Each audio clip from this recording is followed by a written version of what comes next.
Salut à tous, j'espère que vous allez bien. Je vous retrouve encore pour la énième fois dans un nouveau cadre.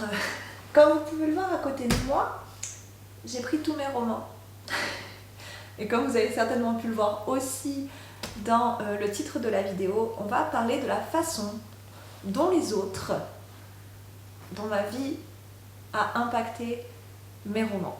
C'est une petite vidéo qui, je l'espère, va mélanger un peu tous les points que je vous ai dit dans ma dernière vidéo, que je vais pouvoir vous parler d'écriture, de lecture, tout ça, tout en mélangeant à ce qui s'est passé dans ma vie. Donc bien sûr, ma vie et mes sentiments ont beaucoup impacté mon écriture, mais je voulais surtout parler de la façon dont les autres ont impacté mon écriture. Il faut savoir qu'Asper, t'as une mouche dans la bouche.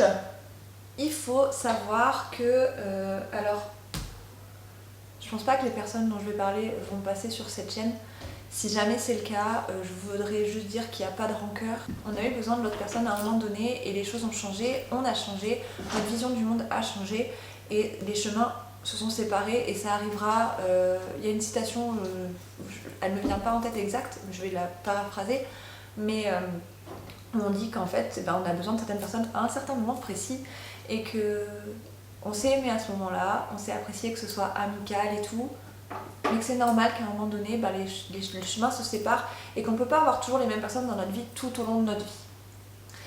Du coup, voilà, parenthèse fermée, donc si jamais ces gens viennent, passent, si tu es là, si vous êtes là, j'ai aucune rancœur vis-à-vis de tout ça. J'ai parlé du moment où toutes ces choses se sont passées et ce que je ressentais à cette époque-là et ce que je ressens maintenant vis-à-vis de tout ça. Les autres ont donc impacté mes romans, mes histoires, mais surtout la façon dont ils ont été écrits. Je rejoins aussi le fait que je vous avais dit que l'édition avait impacté ma façon d'écrire, la façon dont l'histoire a été dirigée, mais je vais pas vous cacher que voilà, les autres ont aussi beaucoup impacté mon histoire. À cette époque, pour Ascendant Descendant et Sortirius aussi, les premiers tomes surtout, je faisais partie d'un groupe d'amis, on était 3, un trio, et on va dire que certaines de ces amies vivaient à travers mon histoire, voulaient avoir une place dans cette histoire, et je l'ai fait. Parce qu'il faut savoir aussi, je pense que vous vous en êtes rendu compte maintenant dans ma chaîne, c'est que je suis quelqu'un de très influençable. Du coup, dans Ascendant, Descendant, Ascendant et Sortirius en réalité, puisque Descendant, j'étais plus en contact avec ses amis, et surtout dans Ascendant et Sortirius, j'ai écrit des personnages en fonction des amis que j'avais à cette époque. Si vous avez lu tous les deux, vous avez vu qu'à chaque fois, c'était un trio. On va dire que c'était mes bêta lectrices et que l'une d'entre elles m'indiquait vraiment beaucoup ce qui devait se passer dans l'histoire. Le fait que le personnage de Ellie devait faire de la moto, qu'elle devait être badass, qu'elle devait faire ci, ça. C'est pas moi qui l'ai décidé, c'est les amis que j'avais à l'époque. Le fait que Capucine devait pareil être très proche d'un autre personnage, ce n'est pas moi qui l'ai décidé, c'est mes amis de l'époque. Si vous choisissez vos bêta... J'ai plus de bêta lecteurs, c'est pour ça que je fais appel à Wattpad, mais je pense que si vous faites appel à des bêta lecteurs, soit il faut être sûr que c'est des gens qui sont du monde de la littérature, c'est-à-dire des écrivains aussi, et qui comprennent que on n'a pas besoin nous-mêmes d'être dans nos romans, et sinon des gens qui vous connaissent pas. Voilà. Du coup, Sortirius, c'est la même chose. Autre chose qui est... Donc, je vais pas décrire la relation amicale entre le personnage principal et des amis, parce que c'est la même chose. Je vais essayer de pas faire de spoil non plus, vous savez que c'est pas très bien de ne pas faire de spoil. Mais il faut savoir aussi que Sortirius, au départ, mon personnage principal ne devait pas du tout, mais alors pas du tout, avoir de relation amoureuse. C'était pas du tout prévu, et encore moins avec le personnage dans lequel c'est prévu, dans lequel c'est fait. C'est encore une fois mes amis qui m'ont dit « Mais tu peux pas écrire une histoire sans romance. Tu ne peux pas. Et elle peut pas être avec l'autre personne que t'as prévue quand t'as fait la romance. C'est pas possible. C'est pas possible du tout. Il faut qu'elle soit avec ce personnage-là. » Ça, au final, je leur en veux pas parce que je pense que s'il n'y avait pas eu cette romance avec ce personnage-là, j'aurais pas écrit 5 tomes. Surtout si vous avez lu le dernier, vous savez que en fait c'est hyper important la romance qu'il y a dedans. Donc clairement j'aurais pas écrit 5 tomes. Si vous avez lu la saga, vous savez aussi que j'ai réussi, je déteste citer maintenant cette personne, mais j'ai réussi à faire comme dans Harry Potter où à un moment donné Edwige meurt pour que Harry Potter puisse dire au revoir à son enfance, blablabla. Enfin, il y a toute une signification comme ça. Et là, dans Sanctuarius, il se passe quelque chose qui fait que j'ai réussi à montrer en fait, que j'avais tourné la page sur cette amitié, et c'est le cas dans Ascendant et Descendant. Voilà. Mais voilà, pour revenir sur la romance, je regrette pas, parce que sinon j'aurais pas écrit tous ces livres. Mais il faut savoir que c'était pas de mon propre chef à l'époque. Je pense pas avoir un jour été vraiment... comment dire influencée par mes lecteurs Wattpad, parce qu'il y a eu beaucoup de théories surtout sur Sanctuarius, et à chaque fois j'essayais d'en prendre le contre-pied. Mais il faut savoir qu'avec l'amitié dont je vous parle, j'avais pas le choix. J'ai souvent été forcée à faire de cette façon, et j'ai pas eu le choix. D'ailleurs la relation d'Ellie aussi avec Malo, ça n'a pas été de mon propre chef, ça a été beaucoup influencé. Semblable, il faut savoir qu'à cette époque-là, j'avais réussi par contre à m'entourer de personnes qui en avaient rien à faire en fait d'être dans mes histoires. Donc du coup, il n'y avait pas de souci. Je peux pas dire que Semblable ait vraiment été beaucoup influencé par des personnes extérieures, par ma famille, par des amis, quoi que ce soit. Là, c'était vraiment, comme on disait tout à l'heure, du ressenti personnel, des choses que j'avais vécues, et pas telle ou telle personne qui m'a dit « Ah, écris ça sur ce personnage, je veux qu'il soit comme moi, je veux qu'il soit comme ci, comme ça. » Mais je pense vraiment que celui qui a été le plus influencé par tout ça, c'est Ascendant et Descendant, qui ont pris des chemins, comme je l'ai dit, donc par rapport à l'édition, puisque Descendant avait été... j'avais une deadline et je me suis vraiment forcée, mais je pense vraiment qu'il a été très influencé par cette amitié, qui, maintenant que je prends du recul là-dessus, j'avais 19-20 ans quand j'ai écrit cette histoire et que j'avais cette amitié. Je parle comme ça faisait des années, mais bon, maintenant je sens que c'était pas une amitié saine, et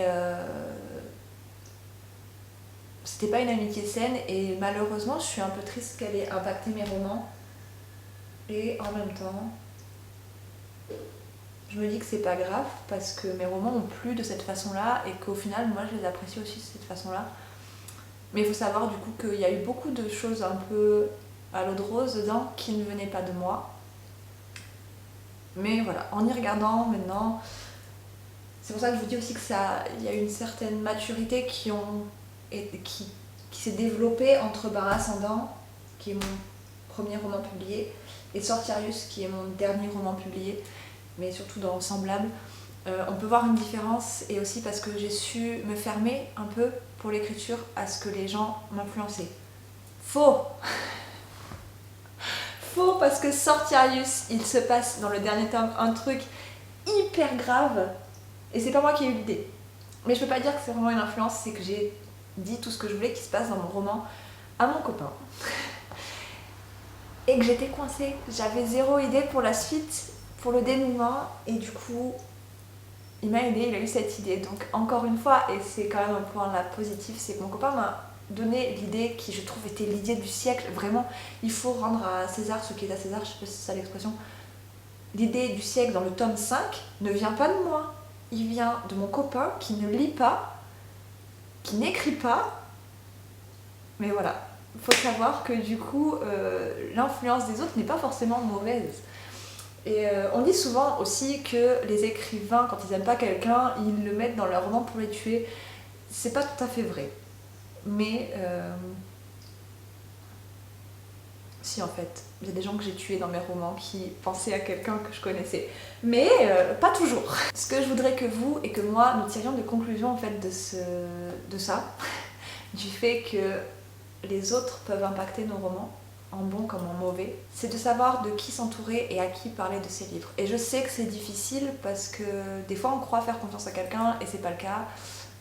On voit plus tard que c'était pas forcément des personnes à qui il aurait fallu faire confiance, que c'est pas facile de réussir à trouver quelqu'un avec qui partager une passion parce que on n'a pas tous les mêmes passions, et que des fois il y a de la jalousie, au contraire, quand on a deux personnes qui ont la même passion, et c'est difficile, je vous le cache pas, je le sais, et si vous ne le savez pas, je vous le dis, c'est difficile.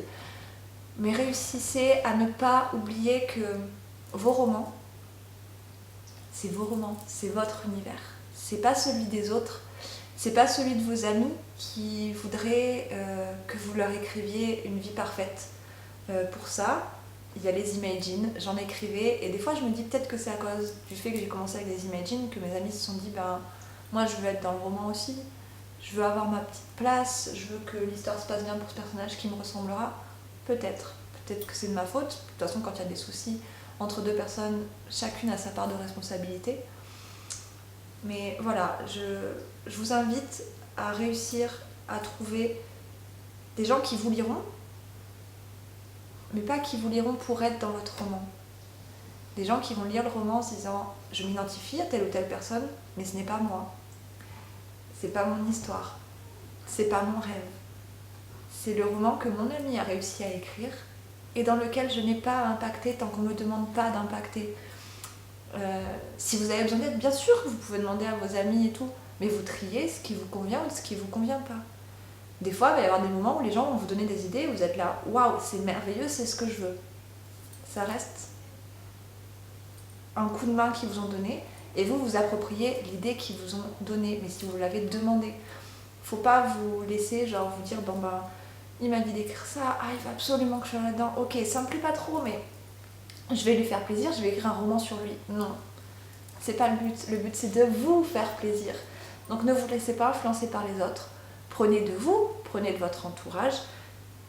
Certains disent que c'est pas vrai, qu'on ne prend pas des gens qu'on connaît pour écrire. Moi je trouve que si, c'est obligé, parce qu'on est obligé de créer par rapport à des choses qu'on connaît, et on parle pas d'écrire sur, par exemple, ma mère en entier. Non, je prends un petit peu d'elle, je prends un petit peu de la voisine, je prends un petit peu de mes collègues, je prends un petit peu de tout ça, je le module et je crée mon personnage. Et c'est ça que je veux dire, c'est que tout doit venir de vous, dans votre roman, pour pas que vous ayez de regrets après en regardant votre roman et vous vous dites en fait, j'aurais peut-être pas dû écrire ça comme ça parce que maintenant ça me plaît pas. Ah mais oui, c'est vrai, c'est que je me suis laissée influencer par les autres. Non, le but c'est que vous soyez heureux de ce que vous avez écrit et que s'il y a une seule personne à qui vous en vouloir, c'est vous-même. Mais j'espère que ça n'arrivera pas, ça. Il faut que vous soyez heureux de vos idées, de ce que vous avez réussi à en faire. Laissez-vous pas influencer par les autres, mais ça encore une fois, dans rien dans la vie. Ne vous laissez influencer sur rien. Cette vie, c'est la vôtre et vous n'en avez qu'une. Donc vous vous souviendrez. Mais ça, c'est dans notre débat. Donc s'il vous plaît, vivez-la pour vous faire plaisir. Faites pas plaisir à vos amis qui auraient aimé, qui trouvent que votre personnage principal masculin est merveilleux, mais du coup, elles se reconnaissent pas dans le personnage principal féminin. Et du coup, elles préféreraient que ce soit un autre personnage que vous créez à son image qui soit avec ce mec. Et du coup, vous allez vous retrouver avec votre histoire qui va complètement changer. Et ça, c'est pas le but. On est d'accord? J'espère qu'on est d'accord. Sur ce, je vous dis à très vite pour parler de la façon dont mes romans, à l'inverse, ont eu un impact assez étrange sur ma vie. Une vidéo un peu bizarre. Vous savez que j'aime le paranormal, vous savez que j'aime les coïncidences, que j'aime les signes. On en parle dans la prochaine vidéo. D'ici là, continuez d'être géniaux, ne vous laissez influencer par personne. Apprenez des autres, apprenez de vos erreurs, apprenez des erreurs des autres, apprenez de la caractéristique des autres personnes, mais ne vous laissez pas influencer parce qu'il n'y a qu'un seul vous. Et on a besoin de vous. Donc voilà. Je vous dis à très vite et je vous fais des gros bisous. I like me better when I'm with you. I like me better when I'm with you. I knew from the first time I stayed for a long time 'cause I like me better.